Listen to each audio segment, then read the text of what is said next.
Have you ever told yourself, "I'll do it later," not realizing that those four small words might be quietly ruining your life?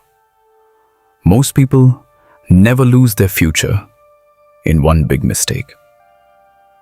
They lose it in tiny delays, one excuse at a time, one lazy moment at a time, one tomorrow at a time.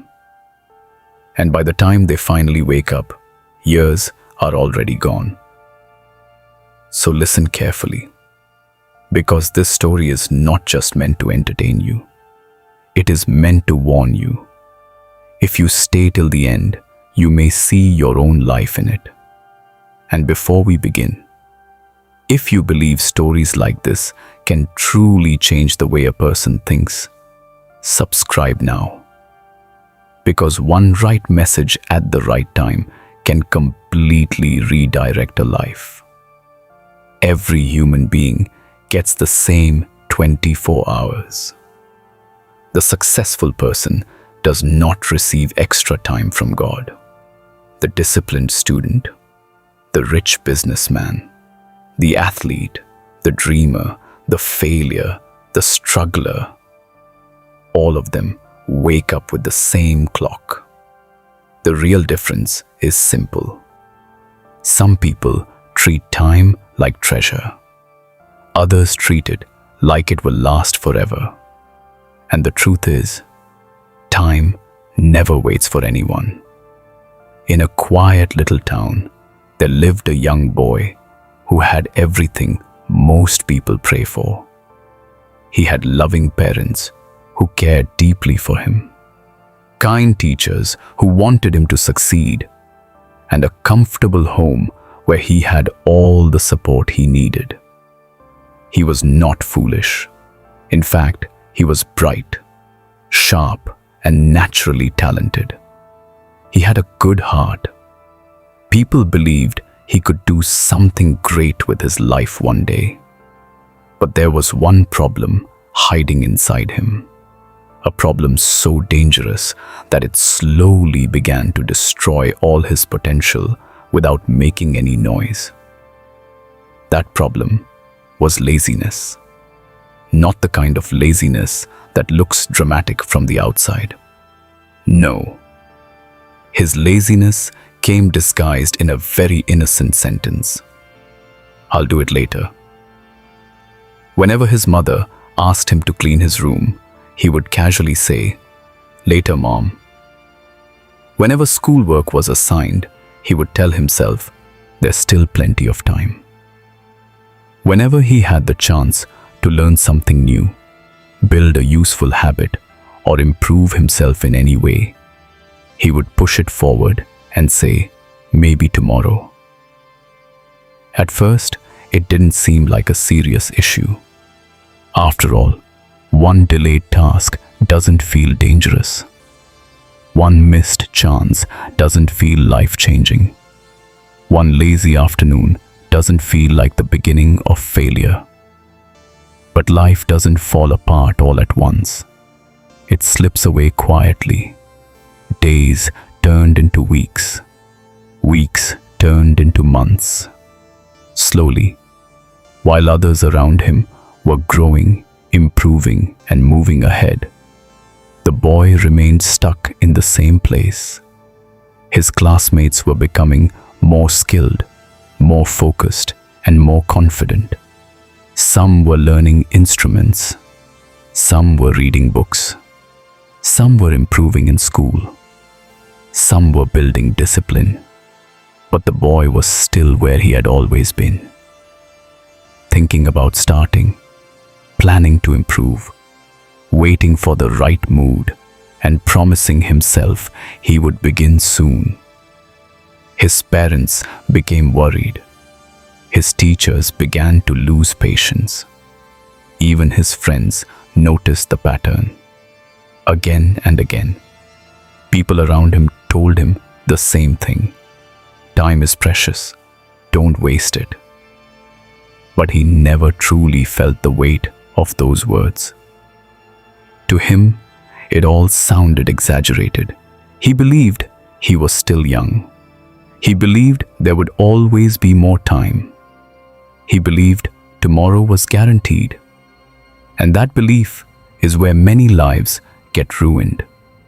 One day, after doing terribly in another exam, he could have easily passed if he had simply prepared on time.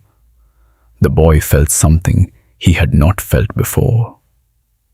It was not just disappointment.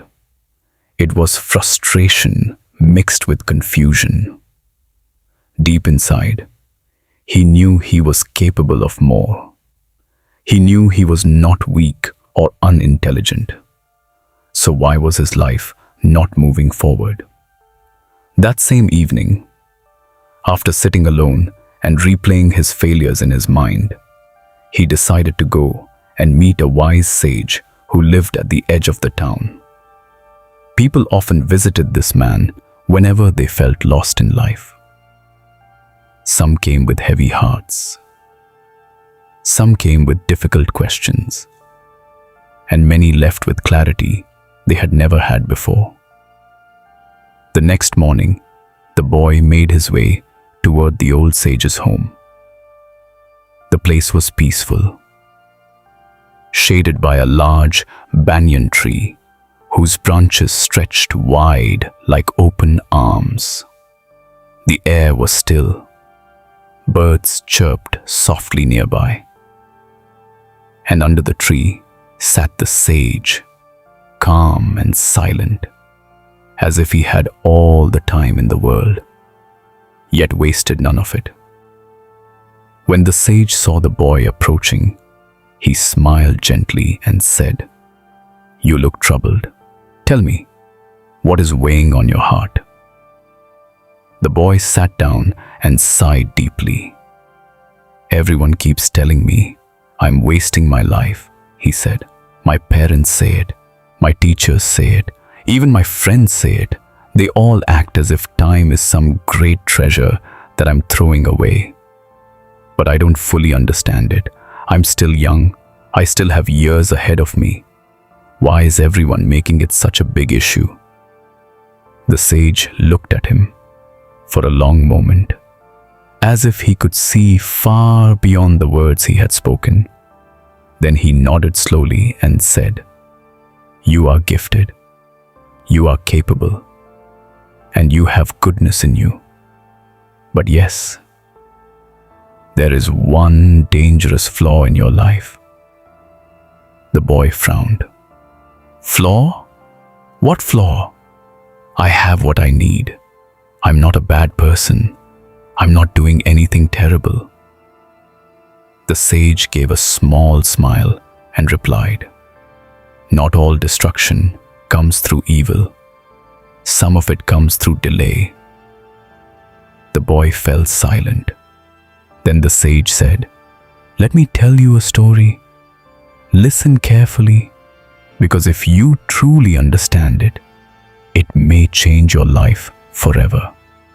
Once, there was a generous king who ruled over a rich and prosperous kingdom. He was loved by his people because he was not only powerful but deeply compassionate. He cared for his people the way a father cares for his children. He helped the poor, supported the weak, and never turned away from those who were struggling. His kindness was known throughout the land. One day, while walking through the marketplace, the king heard a loud voice filled with anger and frustration. A man was shouting bitterly at the people around him.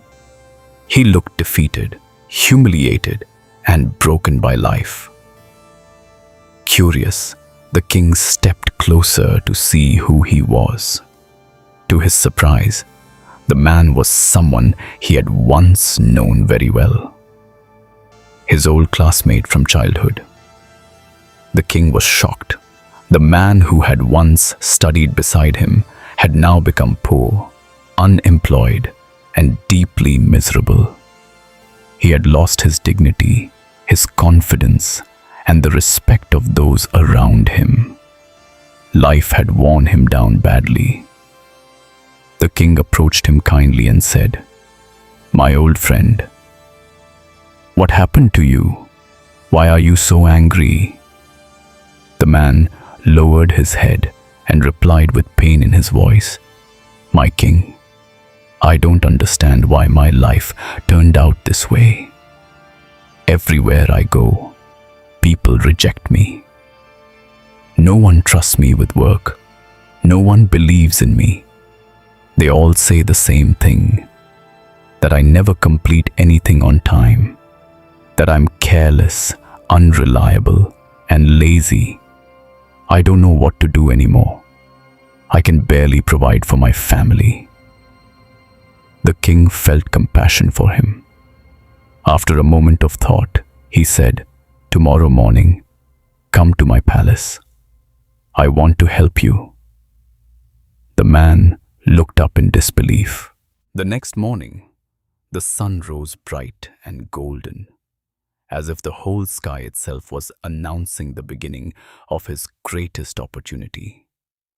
This was the day that could change everything. This was the day that could lift him out of poverty, restore his dignity, and secure his family's future forever. But instead of moving quickly, he smiled to himself and thought, "The whole day is mine. Why rush? Let me enjoy the morning first." So he sat down and had breakfast. Not a quick meal, not something simple. He ate slowly, comfortably, without urgency. He enjoyed every bite as if time was standing still just for him. And that is exactly how procrastination works.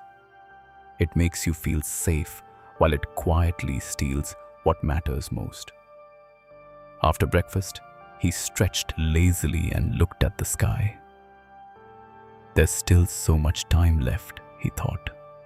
The treasury isn't going anywhere. I'll just rest for a little while, then I'll go. He lay down, expecting only a few minutes of rest. But minutes became much more than that. When he finally opened his eyes, the sun had already climbed high into the sky. He sat up in panic. "Oh no, I've wasted half the day." He quickly stood up and began walking toward the palace. But on the way, the afternoon heat felt heavy. The road seemed long. His body felt tired.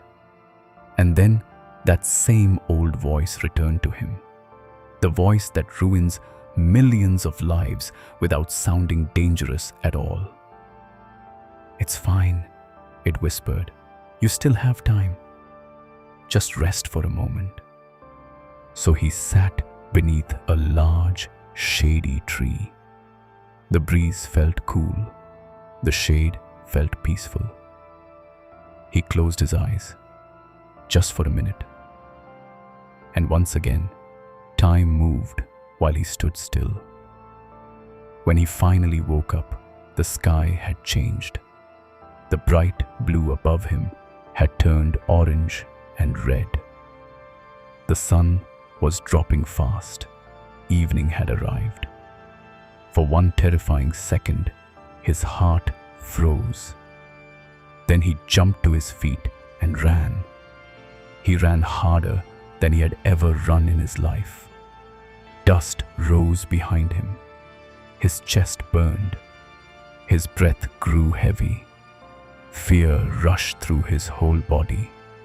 The palace gates were now in sight. Hope flashed in his eyes, but hope arrived too late. As he reached the entrance, gasping for air, he saw the guards pulling the massive gates shut. "No! Please!" he shouted. "Stop! Open the gates! The king promised me. He said I could take the treasure." The guards looked at him with pity. One of them replied, "Yes, the king gave you the chance, but only until sunset. The sun has set. The time is over. The gates are closed. The man dropped to his knees. His hands trembled. His eyes filled with tears. The treasure had been within his reach the entire day. Wealth, security, a new life, all of it had been available to him. Not stolen, not denied, not hidden. He lost it with his own delay, not because he lacked opportunity, but because he believed he had more time than he really did. When the sage finished the story, silence filled the air between him and the boy. The boy sat completely still. For the first time, he did not have an excuse. For the first time, he truly understood what everyone had been trying to tell him all along. The sage looked at him gently and asked, "Do you understand now?" The boy swallowed hard. The sage continued, "Every single day of your life is like that treasury. Every sunrise opens a gate. Every morning brings you fresh chances to learn, to improve, to build, to change, to grow, to become the person you are meant to be. But when the day ends, that specific chance is gone forever. You may get another day, but you will never get that exact day back." The boy's eyes filled with tears. In his mind, he saw all the hours he had wasted, all the homework left unfinished, all the skills he never started, all the opportunities he kept pushing away with the same careless sentence, "I'll do it later." He suddenly saw the truth. He was not simply taking it easy. He was slowly closing the gates on his own future. The sage placed a hand on his shoulder and said, "The good news is this. Your treasury is still open. You're still young. You still have time. But only if you stop wasting what remains." That sentence struck his heart deeply. The boy stood up, not as the same person who had arrived there, but as someone who had finally awakened. He thanked the sage and hurried home. And from that very day, his life began to change. Not overnight like magic, not with some dramatic transformation in a single hour, but with something far more powerful: immediate action. When his mother asked him to do something, he stopped saying "later" and did it right away. When his teachers assigned work, he completed it the same day instead of letting it pile up. When a chance came to learn something useful, he no longer waited for the perfect mood or the right time. He understood now that the right time is almost always now. Little by little, his life began to move. His grades improved. His confidence grew. He finally learned to play the guitar he had delayed for months. He began helping his parents more. He became more disciplined, more focused, and more dependable. He even started helping younger children in the neighborhood with their studies. And within 1 year, the same boy who had once been known for delay and laziness became known for something completely different. He became known as someone people could rely on. His teachers praised him. His parents felt proud of him. His friends respected him. But the greatest reward of all was something even bigger than praise. He had finally taken control of his life. Years passed, and that once lazy boy grew into a successful young man. Whenever people asked him, "What changed your life?" he would smile and say, "I learned that time is the only treasure we truly own, And every moment we waste is like throwing away gold with our own hands. And that is the lesson hidden inside the story. Success and failure are not always separated by intelligence. They are not always separated by talent, luck, or opportunity. Many times, they are separated by what a person chooses to do with ordinary hours. That's it. Ordinary hours. Some people turn them into skills, income, health, discipline, wisdom, and dreams fulfilled.